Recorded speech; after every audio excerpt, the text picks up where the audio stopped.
Duduk kembali Bapak Ibu Saudara yang terkasih. Shalom Bapak Ibu. Puji Tuhan, senang berjumpa dengan Bapak Ibu Saudara pada pagi hari ini. Dan ucapkan banyak terima kasih Tuhan Yesus dan juga buat Bapak Gembala dan Ibu Gembala serta majelis yang ada, yang memberikan kesempatan bagi kami untuk menyampaikan firman Tuhan pada pagi hari ini. Mari Bapak Ibu, kita akan belajar bersama-sama firman Tuhan pagi hari ini yang terambil dari Kejadian pasal yang ke-6 ayat yang ke-9.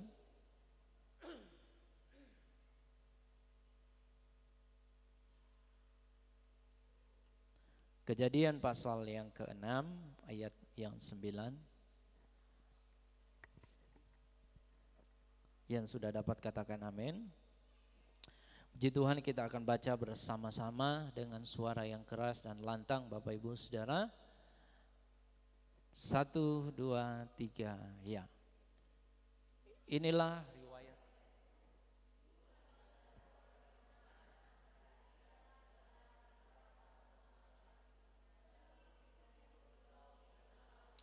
Amin, puji Tuhan. Inilah riwayat Nuh. Nuh adalah seorang yang benar dan tidak bercela di antara orang-orang sezamannya. Dan Nuh itu hidup bergaul dengan Tuhan. Dalam terjemahan lain berkata bahwa hanyalah Nuh yang hidupnya benar di mata Tuhan. Nuh hidup bersekutu dengan Tuhan. Terjemahan lain berkata bahwa Nuh adalah seorang yang perfect. Ya. Nuh adalah seorang yang perfect di generasinya. Jadi saudara bisa bayangkan bahwa ada seorang anak Tuhan yang luar biasa, namanya Nuh. Dia tidak bercela, bahkan Alkitab berkata dia bersekutu dengan Bapa di sorga. Dia seorang yang hidupnya benar, dia seorang yang bersekutu dengan Tuhan. Bahkan dia adalah seorang yang perfect. Berarti di mata Tuhan dia sempurna. Nah, Bapak Ibu Saudara, kita akan belajar pagi hari ini tentang deeper in, lebih dalam dengan Bapa di sorga. Kenapa Nuh ini mau hidup bergaul dengan Tuhan, sedangkan yang lain tidak? Bahkan orang-orang yang sezamannya mengejek dia, bahkan mereka malah cuek-cuek saja. Bahkan mereka menertawakan Nuh, apa yang dilakukan oleh Nuh. Dan dengar baik, Nuh tahu bahwa di dalam keyakinannya Tuhan melebihi segala-galanya. Tuhan melebihi segala-galanya dari segala yang pernah dia tahu dan lihat. Kalau orang lain tidak peduli, cuek saja, tetapi Nuh dia tahu bahwa Tuhan adalah segalanya. Bapak Ibu Saudara, saya percaya bahwa Bapak Ibu Saudara yang hadir pada pagi hari ini, Tuhan adalah segalanya dalam hidup kita. Amin. Ada sebuah ilustrasi Bapak Ibu Saudara, sebuah rumah tangga yang kemalingan. Jadi pagi-pagi benar, ini suaminya lagi ngitung pendapatannya dia. Lalu kemudian setelah dia hitung-hitung di atas meja, datanglah istrinya nongol, lalu dia berkata, Pak, Mama mau belanja. Ya, jadi tolong dikasih uang belanja pagi-pagi untuk seminggu, karena Papa kan mau pergi selama 2 minggu ke depan. Lalu suaminya berkata, wah kan kemarin saya sudah kasih sama Mama, kok cepat sekali habis? Ya udah Pak, kalau begitu nanti 2 minggu ke depan kalau Papa pulang, Papa lihat di atas meja cuman batu, jangan salahkan Mama ya. Dan semua peralatan-peralatan yang ada di rumah. Oke, dengan cepat suaminya kasih uang untuk belanja selama 2 minggu. Lalu Setelah beres-beres suaminya pergi, dalam perjalanan istrinya telepon. Pak. Langsung suaminya berkata, kenapa ma? Rumah kita kemalingan. Kok bisa? Mama gak ada di rumah? Ada, tapi semua rumah kita dibongkar Pak. Lalu suaminya berkata, apa yang dibongkar ma? Coba mama lihat dulu. Waduh, suaminya mulai pusing kepala. Ma, apa yang dibongkar ma? Semua rumah diacak-acak. Ma, coba ma. Mama pergi di rak sepatu papa, coba lihat. Malingnya bongkar gak di situ? Lalu istrinya bilang, kenapa Pak? Iya ini juga dibongkar. Coba lihat di dalam sepatunya papa warna biru mah. Ada uang di situ 2.500.000. Waduh Pak, dibongkar, malingnya ambil Pak.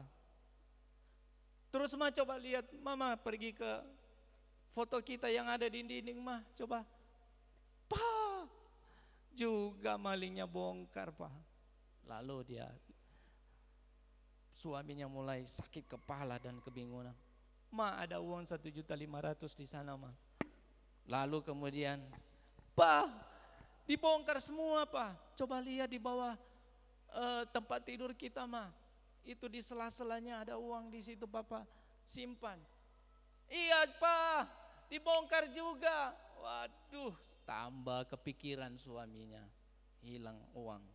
Lalu yang terakhir, ma, barusan tadi pagi ma, di pot bunga di depan ma, ada uang 1.500.000.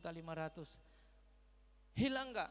Lalu istrinya buru-buru lihat, Pak, puji Tuhan Pak, nggak dibongkar. Ya udah, mama simpan aja. Ternyata semua uang yang ada itu istrinya simpan, saudara. Jadi rumahnya nggak kebongkar. Ya. Jadi dari cerita ini bahwa suaminya itu lebih dalam bersama dengan uangnya. Lebih mementingkan apa yang dia dapat, bahkan dia sembunyi, saudaraku. Ya. Nah, saudara-saudara, ada banyak orang Kristen hari-hari ini tidak bisa enjoy, tidak bisa menikmati hidup berjalan bersama dengan Tuhan. Itu disebabkan karena dia terhimpit oleh problem-problem, ya, masalah-masalah dalam kehidupan, ujian-ujian, tantangan-tantangan, ya, dalam kehidupan, sehingga energinya habis, pikirannya habis dengan hal-hal yang seperti itu. Dia memikirkan tentang problem-problem itu, dan sebenarnya bahwa Tuhan itu bisa mengatasi segala perkara, segala problem, segala ujian. Tetapi ternyata dia menghabiskan energinya untuk memikirkan hal-hal yang seperti itu, saudaraku. Ya. Memikirkan hal-hal yang, waduh, pencobaan, tantangan, itu tidak akan pernah berakhir selama kita masih hidup. Akan ada terus, akan berjalan terus. Tetapi masalahnya adalah ketika kita menyerahkan segala sesuatu kepada Tuhan, itu beda cerita. Kalau kita mau lebih dalam dengan Tuhan, kita enjoy dengan Tuhan, ya, kita mau berjalan dengan Tuhan begitu, ya, segala sesuatu saya serahkan sama Tuhan. Saya enjoy. Saya tahu bahwa Tuhan itu baik.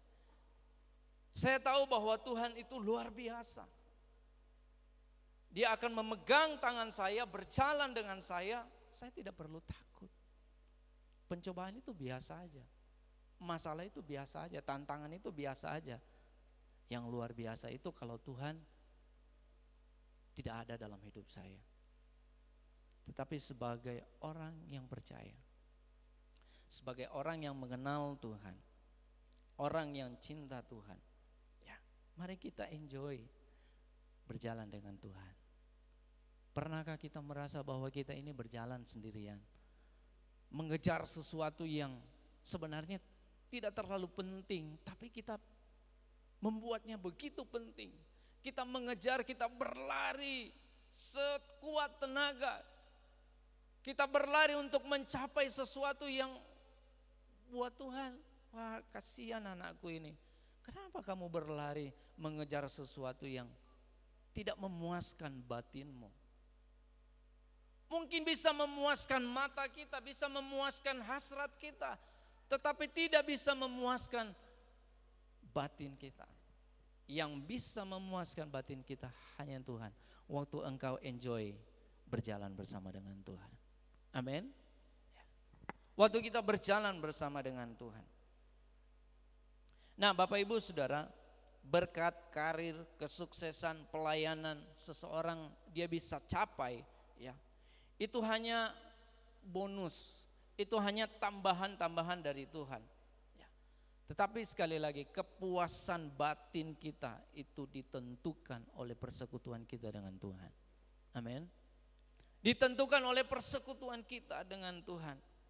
Alkitab berkata di dalam Mazmur pasal yang 17 ayat 15 berkata, tetapi aku dalam kebenaran akan kupandang wajahmu, dan pada waktu bangun aku menjadi puas dengan rupamu.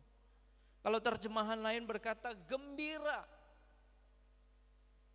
Jadi kegembiraannya, kesukaannya, kepuasannya adalah tentang Tuhan.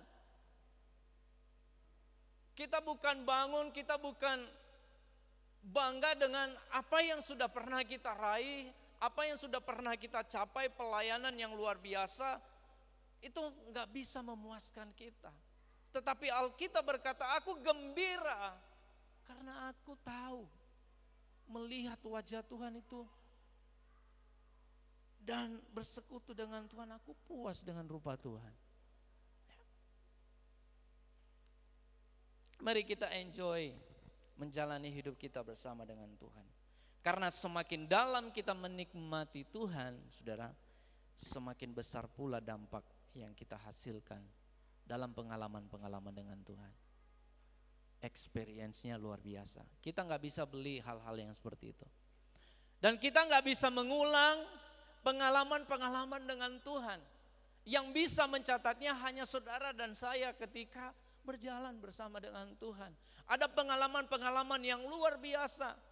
Dan itu akan menjadi kesaksian kehidupan kita bagi orang lain, saudaraku. Kita nggak perlu menginjili orang lain, kita nggak perlu berkata kepada orang lain, hei kamu bersekutu dengan Tuhan.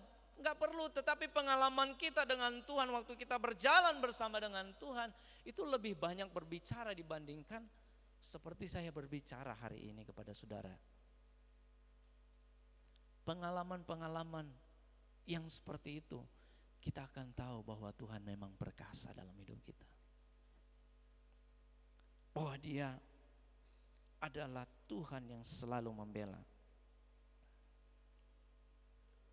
Ada orang Kristen dekat dengan Tuhan, tetapi masih suka maki orang, ya. Berjalan bersama Tuhan, masih suka iri, ya. Masih suka ngomongin orang, masih suka marah. Dan pertanyaannya saudara adalah, buah yang kita hasilkan dari pohon mana? Buah yang kita sedang hasilkan itu pohonnya dari mana? Cuman ada 2 pohon saja saudaraku, dari Tuhan dan dari iblis. Itu saja, ya. Cuman ada 2 pohon. Kalau setengah-setengah itu namanya abu-abu saudaraku. Dekat dengan Tuhan tapi masih marah. Dekat dengan Tuhan tetapi masih bicarakan kehidupan orang lain. Gak akan pernah habis saudaraku. Masih iri dengan kehidupan orang lain, kesuksesan orang lain, berkat orang lain. Tetapi waktu kita dekat dengan Tuhan, kita berjalan bersama dengan Tuhan, yang kita omongkan, yang kita ceritakan adalah tentang Dia. Amin. Yang kita bicarakan adalah tentang kebaikan-kebaikan Tuhan. Lukas pasal 6 ayat 46 sampai 49 berkata, mengapa kamu berseru kepadaku, Tuhan, Tuhan, Padahal kamu tidak melakukan apa yang aku katakan. Banyak orang Kristen berkata, Tuhan, Tuhan, Engkau Tuhan kami, Engkau Bapa kami, Engkau segalanya dalam hidup kami. Tapi pada kenyataannya mereka nggak melakukan apa yang diperintahkan oleh Tuhan. Ya taat, setia, nggak ngomongin orang, nggak ceritain orang. Mengapa kamu berseru kepadaku? Wah, Tuhan, Tuhan, padahal kamu tidak melakukan apa yang aku katakan. Simple sebenarnya kekristenan itu. Enggak perlu ribet-ribet, saudara. Taat aja udah. Waktu kita taat, kita tahu siapa yang kita taati. Bukan gembala, bukan penginjil, bukan rasul, bahkan bukan nabi, tetapi Tuhan yang menciptakan langit dan bumi. Yesus yang memberikan hidupnya, mati buat saudara dan saya. Kalau saudara taat, itu nilainya luar biasa, saudara. Waktu saudara setia dengan Tuhan, itu nilainya luar biasa. Orang tidak akan bisa pernah nilai hidup kita 100%. Tetapi yang menilai 100% perfect adalah Tuhan. Amin. Nuh diceritakan oleh orang, bahkan diejek oleh orang lain. Tetapi kasih karunia Tuhan dilimpahkan buat dia dan keluarganya, saudaraku. Kenapa? Karena dia taat. Amin. Orang-orang segenerasinya semua menceritakan dia, oh Nuh ini gila lah. Tetapi dengar baik, saudaraku, kasih karunia Tuhan waktu Tuhan curahkan kepada setiap kita, orang lain pasti akan tercengang melihat kebaikan Tuhan. Orang lain akan melihat, wah betapa luar biasanya. Meskipun ada sisi celah sedikit, mereka akan berkata, wah begini dan begitu. Tetapi di mata Tuhan, saudara dan saya sangat perfect. Amin. Sangat perfect, kenapa? Karena saudara melakukan apa yang dikatakan oleh Tuhan. Amin. Setiap orang yang datang kepadaku dan mendengarkan perkataanku serta melakukannya, aku akan menyatakan kepadamu dengan siapa ia dapat disamakan. Hebat, luar biasa. Ini firman yang luar biasa, saudara. Ya. Orang kalau intim dengan Tuhan, dia tidak akan pernah terus mengeluh di dalam setiap pencobaan, meskipun kenyataannya ada yang harus dikeluhkan. Sakitlah, omset menurun dan lain sebagainya. Ujian tidak kelar bagi anak-anak studi, hubungan dengan orang tua, anak dengan orang tua dengan anak. Ya. Kadang-kadang ada yang perlu dikeluhkan. Tetapi dengar baik, orang yang dekat intim dengan Tuhan, diperin lebih dalam dengan Tuhan. Ya. Dia tidak akan pernah mengeluh tentang hal-hal yang seperti itu, tentang pekerjaan lah, tentang apa. Tetapi selalu bawa dengan Tuhan, enjoy dengan Tuhan. Berjalan bersama dengan Tuhan itu luar biasa, saudara. Seperti apa yang saya bilang tadi, akan ada pengalaman-pengalaman yang luar biasa. 4 prinsip dasar di dalam sebuah keintiman dengan Tuhan. Yang pertama, orang yang hidup intim dengan Tuhan pasti akan ikut namanya pengangkatan, itu rapture ya. Yang kedua, Tuhan akan memberitahukan perjanjian. Ya. Tuhan sendiri yang akan memberitahukan perjanjian-perjanjiannya kepada setiap kita. Yang ketiga, mendapatkan perlindungan daripada Tuhan. Dan yang keempat, menerima apa yang kita minta. Betul kita minta sama Tuhan, pasti akan diberikannya. Nah, masalahnya sekarang, apa dampak yang kita hasilkan selama kita dekat dengan Tuhan? Sudah berapa tahun kita ikut Tuhan? Sudah berapa tahun kita dekat dengan Tuhan? Sekarang dampaknya apa? Hasilnya seperti apa? Apakah orang lain melihat keberadaan kita, mereka lebih suka atau malah mereka lebih tidak suka, saudaraku? Dan kalau ada hal-hal yang seperti ini kita menilai, kita nggak bisa menyalahkan orang lain, suka atau tidak suka, tetapi kita harus melihat ke dalam diri kita, waktu saya dekat dengan Tuhan, apa sih yang mesti saya harus perbaiki dalam sikap, dalam pikiran, dalam tindakan saya. Yang pertama, saudaraku, memiliki kesukaan yang besar pada hal-hal yang rohani. Memiliki kesukaan yang besar pada hal-hal yang rohani. Semakin rindu, semakin haus akan perkara-perkara yang rohani.